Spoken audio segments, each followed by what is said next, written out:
গুরু কেমন আছেন? কষ্ট তো আছে, গরিব মানুষের কষ্ট দুঃখ। হ্যাঁ, বিয়ে করতে তখন সুখের দিন।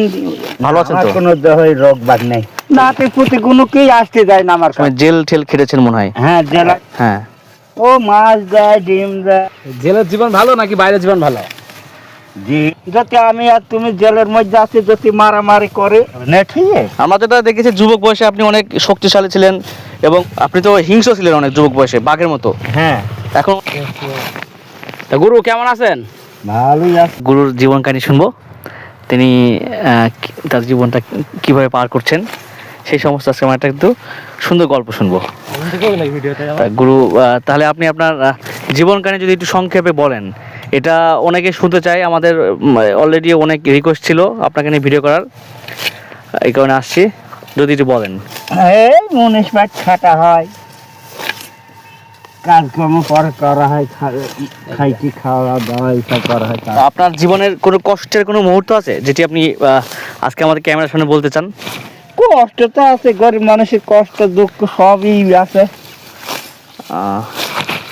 যদি আমরা ক্যামেরার সামনে যাকে দেখতে পাচ্ছি, ইনি কিন্তু অনেক সুনামধন্য একটি লোক। ইতিমধ্যে আপনারা হয়তো অনেকে চিনে ফেলেছেন, ওনাকে চেনেননি। উনি নাকে চেনেন না, এরকম লোক খুব কমই আছে মেহেরপুর জেলায়। তো তার কিছু কষ্টের মুহূর্ত তিনি শেয়ার করবেন বলেছেন, অনেক কষ্টের মুহূর্ত তার রয়েছে। তা আপনি যদি আপনার বিয়ে যখন হয়েছিল ঠিক ওই মোমেন্টটা যদি আপনি একটু স্মরণ করে কিছু বলেন। হ্যাঁ, বিয়ে করতে তখন সুখের দিন ভালোই গেছে, অভাব কষ্ট কোনো ছিল না। এখন অভাব কষ্টের মধ্যে আছে, এইভাবে যাইছে দিন। তো আপনার খেয়ে না দেই চলছি জীবনের আপনার বেশ কিছু কঠিন মুহূর্ত। তাহলে এখন এখন আপনার বয়স কত চলছে তাহলে? বয়স শরীর বা 60। এমনি শরীর শারীরিকভাবে কোনো সমস্যার মধ্যে নাই তো? ভালো আছেন তো? কোনো দেহে রোগ বাগ নেই। এমনি ধূমপান এগুলো তো করেন না? হ্যাঁ, করি ভাই কি, কিন্তু শরীর তো ঠিক আছে। হ্যাঁ, কিন্তু আমরা অনেকজনকে দেখেছি যে ধূমপান করা কিংবা এগুলো করলে শরীর খারাপ, কিন্তু আপনার ক্ষেত্রে কিন্তু আমরা পুরো ভিন্ন দেখেছি। না, এর কোনো কারণ আছে? প্রচুর পরিশ্রম করেন এর কারণে নাকি? না, আমার কোনো রোগ বাগও নেই শরীরে, কিছু বুঝাইও না আমার শরীরে কোনো রোগ আছে কিনা, কষ্ট আছে এইটাই। তাছাড়া আমার কোনো রোগ বাগ নেই দেহের মধ্যে। একটা ছেলে আছে, সে শ্বশুর বাড়ি চলে গেছে, সে আমাকে দেখো না, শোনো না, কিছু দেয়ও না, কিছু নিয়েও নি, ওই নিজে যেভাবে চলে সেইভাবে খাই, ছেলে ভরসাও করেনি। তো আমাদের এই চ্যানেল থেকে কোনো ভিউয়ার্স যদি আপনাকে হেল্প করতে চায়, তো দর্শক আপনারা কিন্তু ইতিমধ্যে দেখলেন আমাদের সেই গুরু, যিনি ইতিমধ্যে পরিচিত, ভাইরাল। তিনি তার বিভিন্ন কষ্টে রয়েছেন। তো যদি কেউ কোনো সাহায্য করতে চান, আছে দেখাও না, শোনো না, কিছু বলো না, পয়সা করেও দেয় না, নিয়েও নি, চাইও নি, নাতে পুঁতি কোনো কেই আসতে যায় না আমার কাছে। বৌমা বেটা বলবো দেখতে হবে না তো দাদু দিদির কাছে, চিনাবি না। হ্যাঁ, না চিনাস তা আমার কি।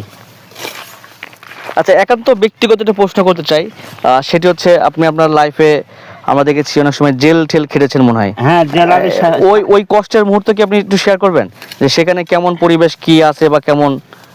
সেখানে অভাবী মানুষ মেলায় আছে, খাই দাই জেলে ঘুরি বেড়ায়, কি করবি, কেউ কাঁদছি, কেউ হাসছি, কেউ ফুর্তি। সেখানে আপনাদের কি কি খেতে দেয় মানে কি? হ্যাঁ, ও মাছ দেয়, ডিম দেয়, গোশ দেয়, আবার সময় ডাল ডাল্লা এইসব সব দেয়। আচ্ছা আচ্ছা আচ্ছা। জেলের জীবন ভালো নাকি বাইরের জীবন ভালো? জেলে তো ওটা জীবন, জেলের জীবন কি আর ভালো হয় বাইরে ছাড়া? সেখানে নিধস বান্দা পড়ে থাকা গরুর মতন এক ঘরে, বেরোচ্ছি ঠিক মতন দেবে না, 6টার সময় সব তুলি ফেল দেবে ঘরে। ওখানে জেলে এমনি কোনো কাজ টাজ করতে হয় নাকি ওখানে? না, আচ্ছা আচ্ছা। কোন খাওয়া শোয়া, আর কোনো কাজ নেই জেলের মধ্যে। পুলিশ দ্বারা কোনো মায়ের বা না, কিছু নির্যাতন করা হয় না? না, ওখানে অত্যাচার করে না। আচ্ছা আচ্ছা। ওরা অত্যাচার করলে, যদি আমি আর তুমি জেলের মধ্যে আছি, যদি মারামারি করে, তাহলে আবার দুইজনাকে আবার ওরা শাস্তি দিয়ে যাবে না, ঠিক আছে? আমরা যেটা দেখেছি যুবক বয়সে আপনি অনেক শক্তিশালী ছিলেন এবং অনেক ঝামেলার মধ্যে জড়াতেন। হ্যাঁ। এখন তো অনেকটা মনে একদম কন্ট্রোলে চলে এসেছে। হ্যাঁ, আপনি তো হিংস্র ছিলেন অনেক যুবক বয়সে, বাঘের মতো, হ্যাঁ এখন অনেকটা ভালো। হ্যাঁ যাই হোক দর্শক, আপনারা দেখলেন এই সেই আমাদের গুরু, যিনি কিন্তু অনেক ভালো মনের মানুষ। এনাকে সবাই ভালো মানুষ হিসেবে চেনে, আমরা সেভাবে চিনি। তো গুরু ভালো থাকবেন, অবশ্যই পরবর্তী কোনো ভিডিওতে আবার দেখা হবে। হ্যাঁ। সবাই ভালো থাকবেন, আসসালামু আলাইকুম।